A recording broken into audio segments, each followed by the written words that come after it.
Bueno, preparémonos porque el tema de hoy es de los grandes. De los fundamentales, diría yo. Sí, vamos a meternos de lleno con una de las preguntas que la humanidad se ha hecho desde siempre. ¿De dónde salió todo esto? ¿Cómo comenzó el universo? La pregunta del millón. Exacto. Y para guiarnos, tenemos un análisis muy, muy provocador de Gilberto Romero Gómez que se titula Rompiendo el mito. Un título que ya promete. Totalmente. Y nuestra misión hoy no es dar con la respuesta definitiva, porque, spoiler, nadie la tiene. Sería un poco ambicioso. Un poquito. Más bien vamos a explorar las 3 grandes avenidas que hemos construido para llegar a esa respuesta. El camino de la fe, o sea, la teología, Ajá. el de la razón pura, la metafísica, y el de la evidencia, que es la ciencia. Vamos a ver qué nos ofrecen, dónde se quedan cortas y por qué este debate sigue tan vivo. Es que lo fascinante de este análisis es justo eso. Nos propone un cambio de enfoque. O sea, en lugar de preguntar cuál de las 3 es la correcta, Claro. nos invita a verlas como un espejo. Cada una, con sus aciertos y sus fallos, nos dice muchísimo más sobre nuestras propias necesidades como humanos. Nuestra necesidad de sentido, De sentido, de lógica, de certeza. Más que sobre el cosmos mismo. El texto nos reta a desarmar esa idea de que son excluyentes y a cuestionar qué entendemos por verdad. Totalmente. A ver, empecemos por el principio, literalmente. La explicación más antigua y, pues, la más influyente. La teología. Sí. El modelo, como lo describe el texto, es de una simplicidad brutal. Hay un Dios creador, da una orden y listo. Hágase la luz, y la luz se hizo. Sin más. Un acto de voluntad. Exacto. No hay un proceso que analizar, no hay espacio para la duda, y lo más potente es que no te pide que lo compruebes, solo que lo aceptes. No hay que subestimar el poder de esa simplicidad.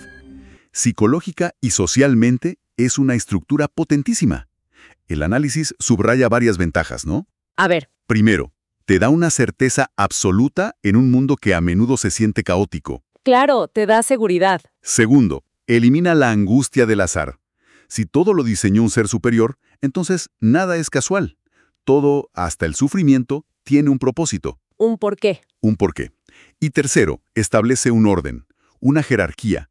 No solo te dice de dónde vienes, sino que controla el significado de todo lo que vino después. Claro, te da un guión completo para la existencia.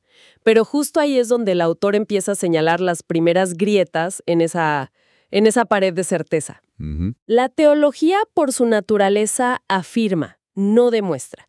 Se basa en la revelación, no en la investigación. Y eso lleva a una pregunta que el texto llama incómoda. ¿Cuál sería?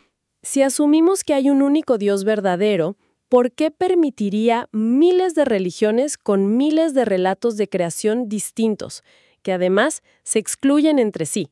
Alguien tiene que estar equivocado. Esa tensión es el punto de partida, y se vuelve mucho más evidente cuando examinas los textos sagrados, no como palabra divina, sino como documentos históricos. Como el Génesis, por ejemplo. Exactamente, el Génesis.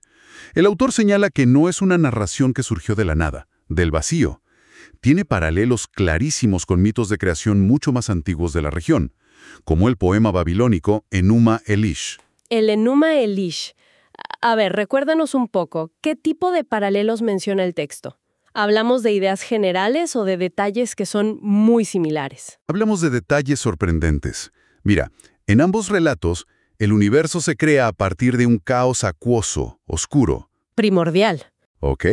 En ambos hay una secuencia de creación muy parecida.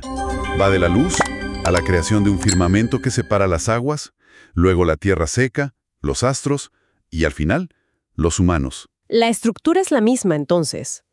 La estructura narrativa, el esqueleto del relato, es muy parecido. La gran diferencia, claro, es teológica. El Enuma Elish es politeísta, con dioses que luchan, y el Génesis es monoteísta.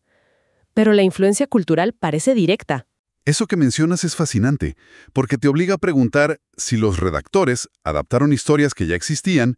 Quizás no lo pensaban de forma tan literal como se lee hoy. Ese es un punto clave, y se conecta con otra cosa que señala el texto. Dentro del propio Génesis hay 2 relatos de la creación del ser humano, que se contradicen. Exacto. En el primer capítulo se dice que Dios creó al hombre y a la mujer, a su imagen, juntos, al mismo tiempo. Sí, Pero pasas al segundo capítulo y la historia cambia por completo. Primero crea a Adán, del polvo, lo pone en el Edén, y solo después, al verlo solo, crea a Eva a partir de su costilla. son dos versiones que no encajan si las lees literalmente. No, y ahí es donde el texto lanza la pregunta clave. ¿En qué punto un supuesto hecho literal se tiene que reinterpretar como símbolo o metáfora, solo para salvar la coherencia? Precisamente, el problema no es la contradicción en sí, sino la insistencia posterior en una lectura literal que el propio texto parece desafiar. ¿De acuerdo? Entonces, el modelo teológico ofrece certeza, pero a costa de estas inconsistencias. Me imagino que en algún punto la gente empezó a buscar otra cosa, ¿no? Algo que no dependiera solo de textos sagrados. Ahí es donde la historia del pensamiento da un giro espectacular. Con los filósofos griegos, sobre todo gente como Aristóteles. Aquí entra la filosofía. Exacto. Surge una nueva forma de abordar el problema. Empiezan a sospechar que los mitos, pues, no son suficientes y proponen usar una nueva herramienta, la razón, la lógica. La lógica pura. La pregunta ya no es ¿qué dice el texto sagrado?, sino ¿qué nos dicta la lógica? Y con Aristóteles, ¿cómo funciona esa idea de la causa primera o el motor inmóvil? Porque suena muy abstracto, es como un dios pero con otro nombre. En cierto modo, pero la diferencia es fundamental.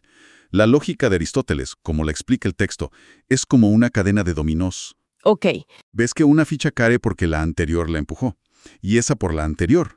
Si sigues la cadena hacia atrás, lógicamente tiene que haber un punto de partida. una primera ficha que empezó todo. Una primera ficha que empezó todo sin que nadie la empujara.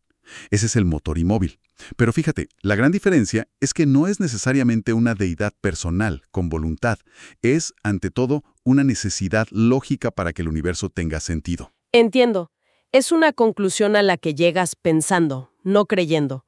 La ventaja, como dice el texto, es enorme. Claro, De repente, ya no dependes de un único libro. Puedes tener múltiples hipótesis.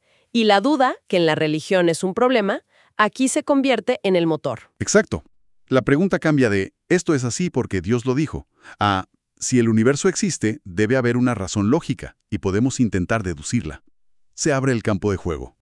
Y este es un pero gigante. La metafísica choca con su propio muro.